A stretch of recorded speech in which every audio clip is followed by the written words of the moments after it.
ქართული ფეხბურთის განვითარების ახალ 5 წლიან პროგრამაზე მუშაობა დაწყებულია. ამის შესახებ ქართული კლუბების ფეხბურთის ფედერაციის, სპორტის სამინისტროს და ქართული ფეხბურთის განვითარების ფონდის ხელმძღვანელების შეხვედრის შემდეგ გახდა ცნობილი. სასტუმრო პულმაში გამართულ შეხვედრაში ეროვნული ლიგის და ლიგა 2-ის საფეხბურთო გუნდების წარმომადგენლები მონაწილეობდნენ. მათ საკლუბო ფეხბურთის განვითარების საკუთარი ხედვები წარმოადგინეს. ასევე დააფიქსირეს პოზიცია სპორტის სამინისტროს ცალკე სტრუქტურად ჩამოყალიბებაზეც, რაც მათი აზრით წინ გადადგმული ნაბიჯია. კლუბების წარმომადგენლებმა პროფესიული ლიგის ჩამოყალიბების აუცილებლობაზეც ისაუბრეს. მიმდინარე მსჯელობა როგორც მოკლევადიან, ასევე გრძელვადიან პერსპექტივაზე, თუ როგორ უნდა ფუნქციონირებდეს ფონდი, იმ გამოწვევებს, რომლებიც კლუბების წინაშე დგას.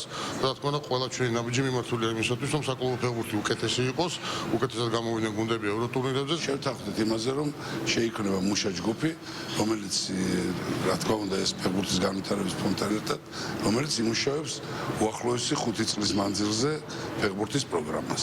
პოტენციალი იმისი, რომ ქართული ფეხბურთის პოპულარიზაცია მოხდეს და უფრო მეტი არის თუ იქნება პროფლიგა და ჩვენ ალბათ ვფიქრობ რომ მაგისკენ ვიაროთ რომ წელს გარკვეული მონახაზი გავაკეთოთ რომ შესაძლებელი იყოს შემდეგი წელიწადი უკვე აი ამ კუთხით ჩავატაროთ ჩემპიონატი.